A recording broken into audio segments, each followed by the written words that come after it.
다음은 드론의 구성에 대해서 설명을 드리겠습니다.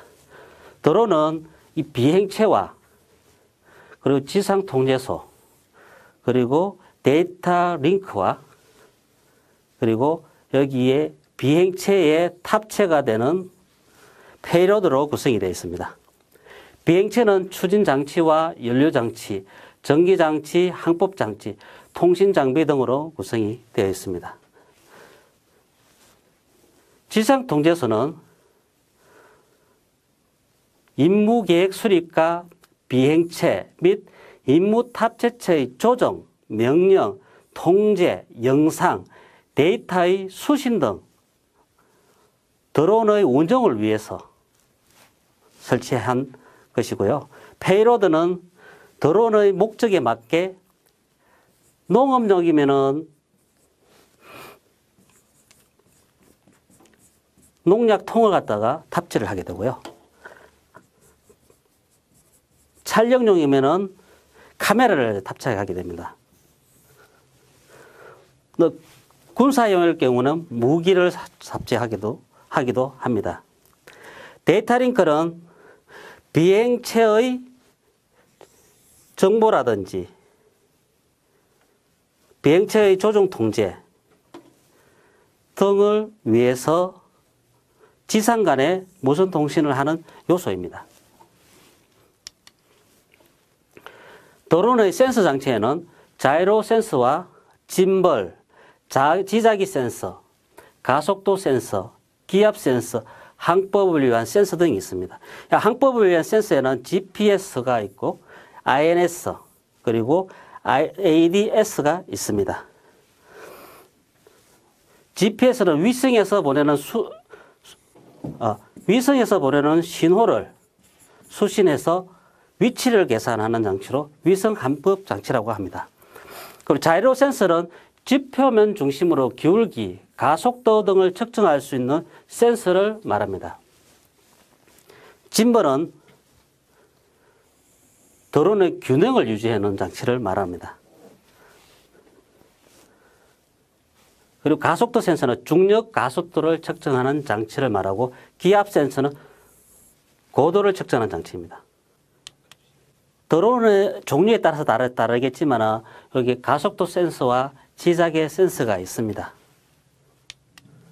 다음은 드론의 무선 통신 기술에 대해서 설명을 드리겠습니다. 무선 통신 기술에는 드론에 장착된 다양한 장비를 통제하기 위해서 통신은 불가피합니다. 왜냐하면 조종사가 탑승하지 않기 때문에 드론을 지상에서 컨트롤하고 통신해야 하기 때문입니다. 또한 국제적으로 통용되는 주파수를 사용해야 됩니다. 특정 국가 내부에서 전파되지 않기 때문에 국제적으로 통용되는 주파수를 사용해야 됩니다. 주파수 할당에서 일반적으로 주파수의 경우에는 단위 시간 내 몇 개의 주기나 파형이 반복되었는가를 나타내는 수를 말하고 있습니다. 현재 민간이나 상업용 드론에게는 일반 주파수를 부여를 하고 있고요. 정부는 자체적으로 주파수를 할당하고 있습니다. 기존에는 드론이 사용하는 주파수 대역은 2.4GHz대의 와이파이 주파수를 사용하고 있습니다.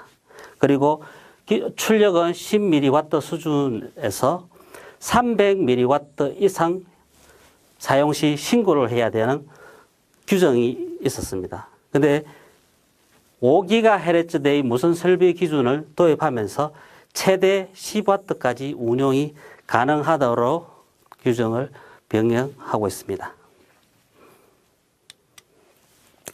다음은 드론의 무선 통신 방식에 대해서 설명을 드리겠습니다.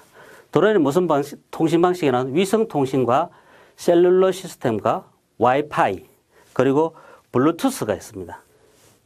위성 통신은 인공위성이 통신 신호를 중계하는 것을 위성통신이라고 하고, 그리고 와이파이는 근거리 컴퓨터 네트워크 방식의 랜을 무선화한 것을 와이파이 방식이라고 합니다. 블루투스는 여러분들이 스마트폰을 가지고 계시고 컴퓨터를 가지고 계시기 때문에 블루투스에 대해서는 잘 알고 계실 것입니다. 근거리에서 서로 연결하는 기술을 블루투스라고 합니다. 다음은 드론의 에너지에 대해서 설명을 드리겠습니다. 드론의 에너지원은 항공연료와 배터리, 퓨어셀, 솔라셀 등으로 구성이 되어 있는데, 항공연료는 대형 고정익 항공기에 많이 사용되는 것으로서 미국의 프리데터가 이해해야 됩니다. 소형 회전익 드론에는 배터리를 사용하게 되고 단거리나 짧은 시간만 운용할 수 있는 단점이 있습니다.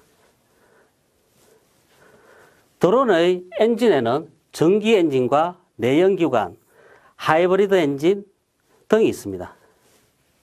전기 엔진은 소음이 적고 이산화탄소를 배출하지 않아 친환경적입니다. 내연기관은 연료 효율이 높은 화석 연료를 사용하기 때문에 항속 길이가 길다. 하지만 소음이 심하고 환경오염이 발생할 확률이 높다는 단점을 가지고 있습니다. 그리고 드론은 우리가 일반적으로 많이 사용하는 소형 회전익 드론은 배터리를 사용하게 되는데요. 이 배터리에는 1차 전지와 2차 전지로 나눠져 있습니다. 1차 전지는 수원 전지와 망간 건전지, 알카린 전지로 구분이 되어 있고요. 2차 전지는 납축 전지, 니켈 카드뮴 전지, 니켈 수소 전지, 리튬 이온 전지, 리튬 폴리머 전지 등이 있습니다. 특히 시험에는 소형 드론이 사용하고 있는 배터리 2차 전지에 대해서 묻는 문제가 자주 나옵니다. 이 부분에 대해서 잘 기억하고 있다가 시험에 활용하시기 바랍니다. 다음은 소프트웨어 기술에 대해서 설명을 드리겠습니다. 소프트웨어 기술에는 자율 비행 기능과 항법 시스템, 그리고 충돌 회피 기술과 인공지능 기술이 있습니다. 자율 비행 기능은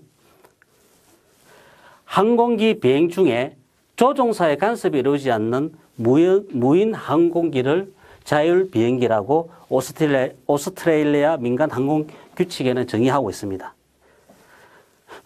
미 국방부는 자율성을 통제하는 기준으로 다음과 같이 설명을 하고 있습니다. Human Operated System은 조종사가 드론 운영과 관련된 모든 시스템을 통제하는 것을 말합니다. Human Delicate System이라는 것은 엔진을 통제하거나 자동 통제 등 인간이 통제하지 않는 것을 Human Deleted System이라고 합니다. Delicate System. 그리고 다양한 임무 수행을 하는데 인간의 허가나 지시를 받는 행태를 갖다가 Human Supervised System이라고 그러고요. 인간이 입력한 명령대로 비행하지만 추가로 명령을 받지 않는 행태를 Fully Autonomous System이라고 합니다. 항법 시스템은 자동차나 비행기가 한 장소에서 다른 장소로 이동할 때 움직임을 모니터링하거나 통제하는 프로세스를 말합니다. 이 항법 시스템은 상황을 추정하거나 현재 위치를 파악하거나 상황을 지각하거나 상황을 인식하는 역할을 하고 있습니다. 충돌 회피 기술은 수동적 회피 기술과 능동적 회피 기술이 있는데, 능동적 회피 기술은 드론에 장착된 센서가 지상 조종사의 도움 없이 스스로 충돌을 회피하는 것을 능동적 회피 기술이라고 합니다. 인공지능 기술은 미국의 뉴랄라와 달러르몰 인공지능연구소, 미국 MIT 대학에서 기술을 개발하고 있는데, 뉴랄라는 카메라를 이용해서 스스로 물체를 인식하는 소프트웨어를 개발하고 있습니다. 또 드론이 촬영한 영상을 스마트폰으로 전송하는 기능을 가지고 있고요. 그리고 특정 타겟을 지정하면 자율적으로 판단해 타겟을 따라가서 촬영하는 기능을 가지고 있습니다.